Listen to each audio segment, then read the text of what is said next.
Welcome to Board Game Empire. We're going to be doing a brief overview and review of Calico by AEG and Flat Out Games. So this is for 1 to 4 players.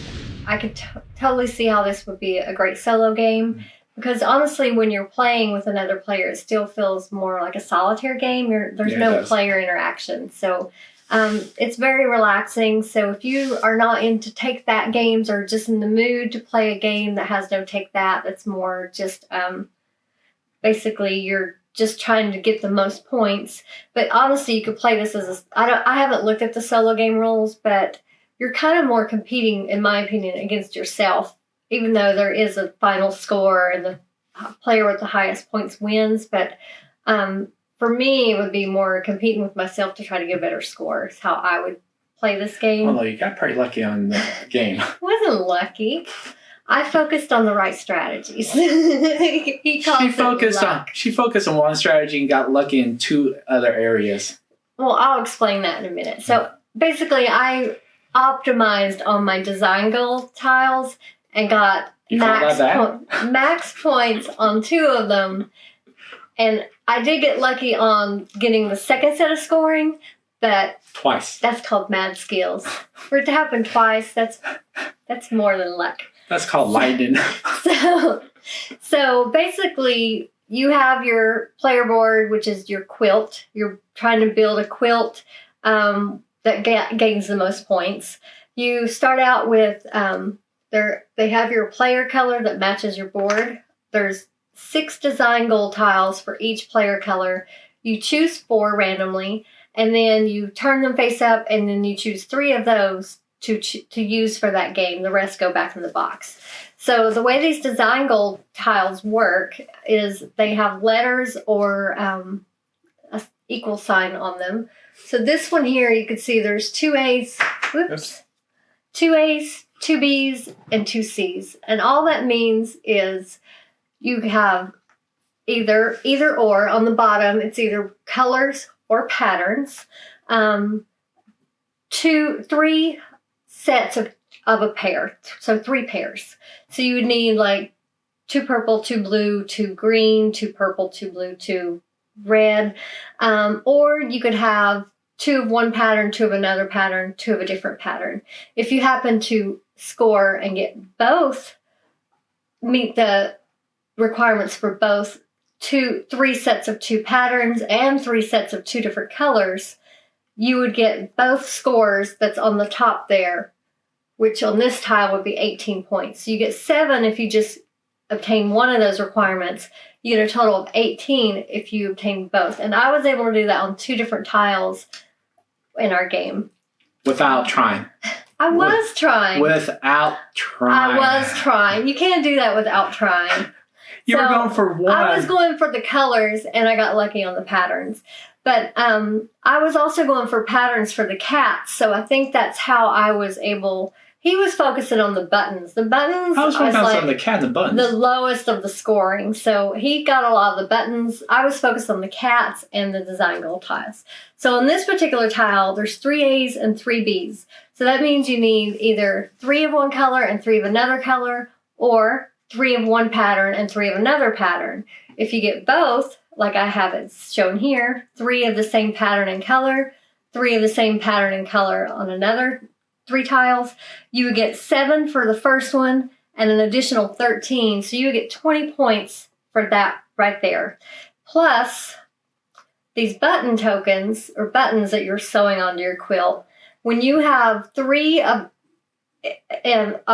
3 colors adjacent to each other of that same color, you get to put a button on there. If you happen to have, say on this one, see there's 4 of this aqua here. If I built 2 more to make it 6, you would not get another button. They have to be separate. So there would have to be a different color here to start another set of that same color. So you would just, So you would put a button on one of those because you have a set of 3 of those blues. Same with the purples. You would get a purple button. If you happen to get 1 of each of the colors on this button color wheel, as you can see, there's 6 different colors, you get to put a rainbow button anywhere on your quilt, signifying that you were able to place one of each of the buttons. It's only 3 additional points. It's not like a game. Yeah, it's the same as are the buttons like the buttons are 3 points. Yeah, each. so the buttons, even they're to me more bonus. Like I was not focusing on those. They were more of a bonus if I happened to do them because they're only 3 points each. Whereas these, as you can see, the design goal tiles are like 7 to 20 points based on mine right here. Like this one's 25 points if I got both. Just 10 points if I only got one. And what that one means, the equal sign with the line crossed out, is you have to have 6 different colors or 6 different patterns.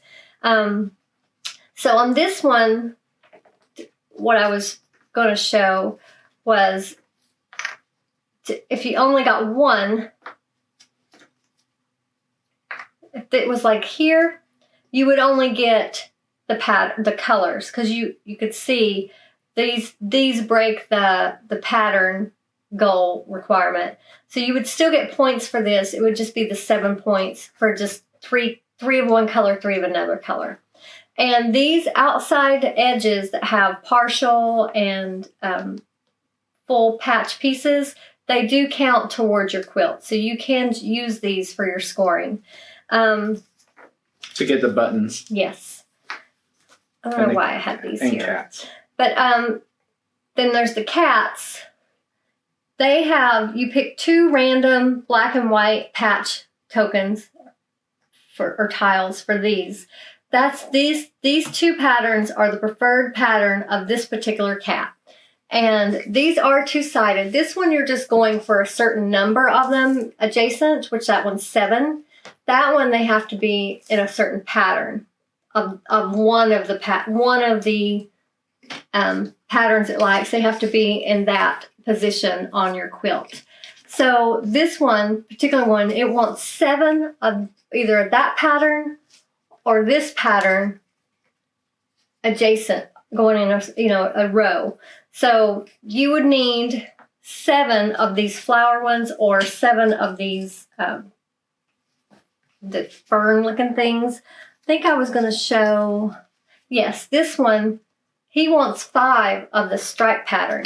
So you could accomplish that by, there's 4 right there. Right here, you would go 1, 2, 3, 4, 5. So 5 in a row. So you would get to place that cat, whichever tile you place last, you would place it on that pattern. So that will get you 7 points at the end of the game. So you could see how the design goal and the cats really add up. So for me, I feel is the best strategy. The bonus buttons, they're more of a bonus for the colors if you get those. So you're just going to continue until both players or all 4, however many you're playing, until all the players have completed their entire quilt. And then you just add up your points based on, you add up your design goal, your buttons, and your cats. It's as simple as that. So it's a very simple, very easy to learn. Takes about, only because you have to separate everything in the cats, and you have to pick 3 cat scoring tiles. I think there were 6 of them. Yeah, if you had the Ziploc bag for each one of those. Yeah, I would suggest keeping the cats and their cat tokens separate in their own little bags, just for quicker setup time. Because I find that a little tedious, digging out all the cats and matching them up. And they are 2-sided. I didn't realize this when we were setting up, but that's the same cat, but he's in different positions.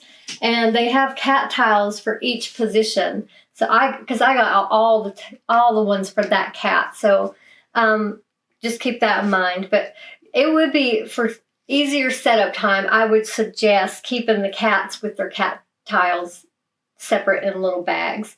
If you've had a lot of games, you probably have extra bags lying around. Yeah.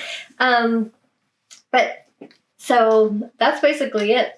It's a very easy game to learn and play. So what do you think about the game? I think it's very solitaire based. It's very little interaction, very relaxing, very simplistic. You could teach this in probably under 4 minutes. Setup time takes about 5 to 15 minutes just because you're separating so much things. I would say if you probably left them in different bags, probably take 5 to 10 minutes. Overall, I like the design. The mechanics is very simplistic. I wish there was more strategic elements to it, but I do like the relaxing nature of it. I think that this is something that you can easily teach with people that are non-gamers and gamers.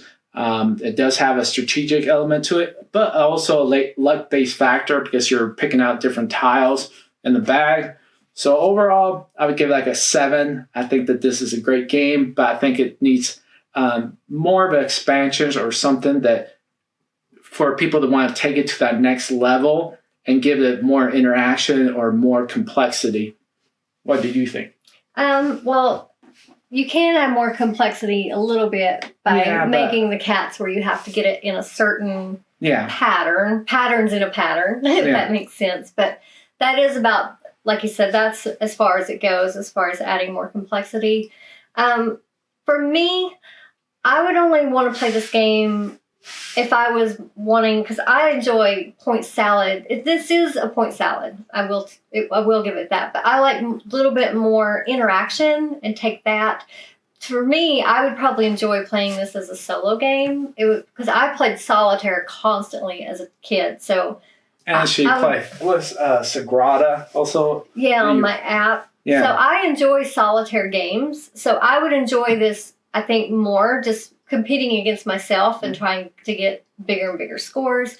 As far as a game to choose for family game night, I prefer more interaction on those particular games. But, I mean, it is a good game. It would be a great game for people that aren't gamers, that don't really like to take that and I'm sure there's tons of people that would love the game because it is more solitaire and you're just basically, although there is a winner at the end, you're more just trying to, there's no like heavy competition when you're playing. But it's, like you said, easy to teach, easy to learn.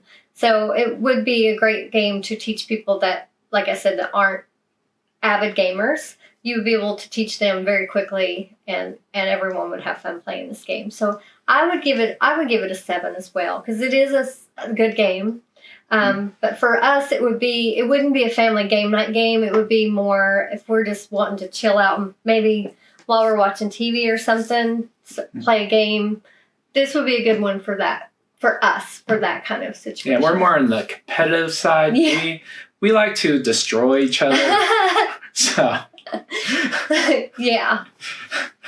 But it would be a great solitaire game. Yeah. Because it does have solo rules, a solo variant. I haven't played that, but. Yeah, this would be a good game for like people like your parents that are more at the age where they're not really the more complex games, but also very relaxing. Yeah, they would enjoy this game. Yeah. So, do you have anything else you need to say? So hopefully this video helped you to decide whether this is a game that you might add to your collection or maybe someone you know that might enjoy this game. We will put the link in the description so you can check it out for yourself.